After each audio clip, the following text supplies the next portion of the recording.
BBC Radio Berkshire. We're live at Membury Airfield this morning, where on this day 75 years ago, more than 50 C-47s flew out of this airfield to take part in the D-Day landings.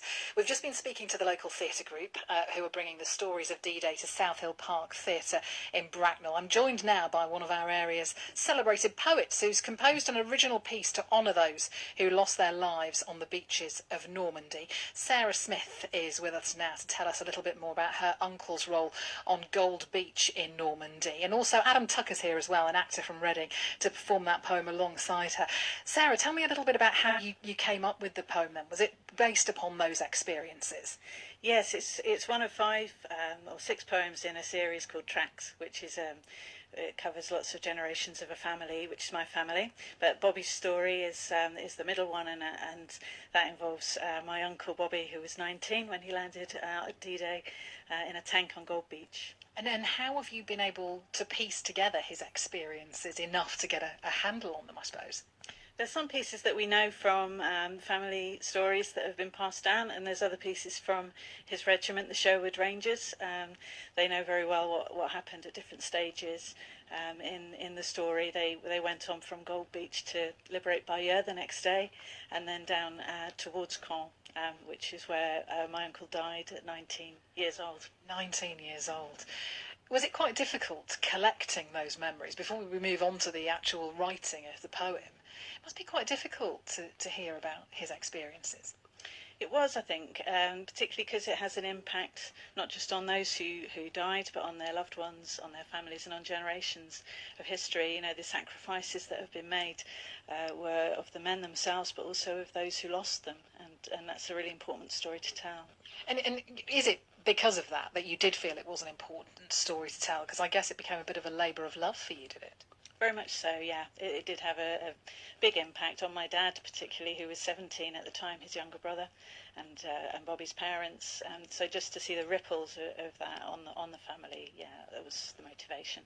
Can we hear it? Can we hear the poem? So you're both performing this together, I understand. So let's get into position here so that we can hear both of you. So this is Sarah and Adam performing this. Sunday, 25th of June, 1944. It's 19 days since D-Day, 10 months to VE Day, near the Norman village Fontenay-le-Penel, a landscape of narrow lanes, scattered dwellings and high hedge-road farms, tightly held right now by German arms between Bayeux and Caen. It's nearly dawn. There's a thick morning mist. Can't glimpse the distance of a schoolboy's spit. The RAF can barely fly. It's pitch flipping black inside a tank. Well, they didn't tell you that. We were in Tunisia, the desert. That was hot, but at least a lot of light slipped through the chinks.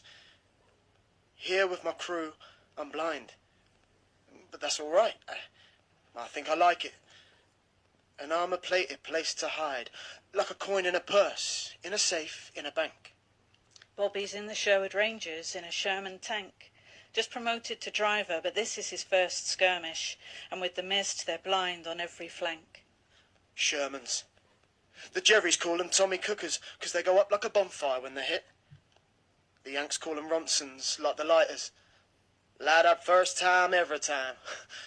Blooming Swits. This is Operation Dauntless, fearless determination. They've been up since 3, drinking tea with shaky hands, cracking jokes, fists bunching, jaws clenched. They laugh darkly and fumble as they spark up cigarettes. Since the Gold Beach landing, no one's looking at their best. The sergeant looks at Bobby, so much younger than the rest, reckons these conditions are impossible.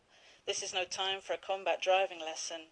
He swaps the gunner to the driver's position and puts Bobby up with him in the gunner's nest. Now it's 4 a.m, nearly ready, but they haven't moved yet.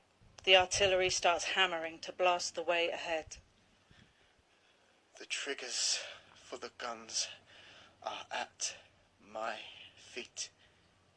And there's sand, but from the desert or the beach. In the dark, the Sarge behind me makes a speech. Then we're off, 1,000 guns are on repeat. The triggers for the guns are at my feet, and there's sand but from the desert or the beach. In the dark, the Sarge behind me makes a speech. Then we're off. 1,000 guns are on repeat. The triggers for the guns are at my feet, and the sand but from the desert or the beach. In the dark, the Sarge behind me makes a speech. Then we're off. 1,000 guns are on repeat. 1,000 guns are on repeat. At 4:15, our artillery starts a heavy bombardment. It creeps forward at 5. Brigades of infantry in its wake, and the Shermans start rolling. Halfway down into the valley, the heavy ground mist thickens, reduces visibility to a few feet. The tanks and infantry lose contact. Whole battalions lose their way. Bobby's tank is rolling south along the Cristo Road, Hell's Highway. When the sun comes up, slivers penetrate the chinks. Then the enemy lets rip with machine guns, mortars, tanks. We went fishing and swimming. Watch Laurel and Hardy. Tig, you're it. We loved Tom and Jerry, played cowboys and war games. Bang. I'm hit. Wow. That was faultless. That was absolutely incredible. How did it feel? How does it feel to perform that? It's a very emotional piece. I mean, the whole thing tracks in itself, knowing that it's so heavily connected to Sarah. Just to feel the emotion, it's palpable. Yeah, it is. Like even just reading it now, and we do read-throughs of it, we just have to take a breath after reading. Of course you do. It. I mean, it just tells such a beautiful story, and I mean, Sarah's writing just brings the whole thing to life. But yeah, it's very emotional, but it tells such a beautiful story. It feels very emotional standing here doing this today, doesn't it, Sarah? I mean, to be standing on this derelict piece of airstrip at the most peripheral part of West Berkshire, where 75 years ago to this very day, more than 50 C-47s would have been taking off. This would have been a hive of activity. And it's when you sort of stop and you think about what it was that they were going off to do that, you know, it really hits home, doesn't it? Yeah, it's astonishing, the bravery of people and the sacrifice that was made. It is a very emotional day, I think, for many people, as it should be. Absolutely. Thank you so much for coming along. That's Sarah Smith and also Adam Tucker there performing that incredible poem. Still to come, live performances from the Arborfield Military Wives Choir after Sam Cooke on BBC Radio Berkshire.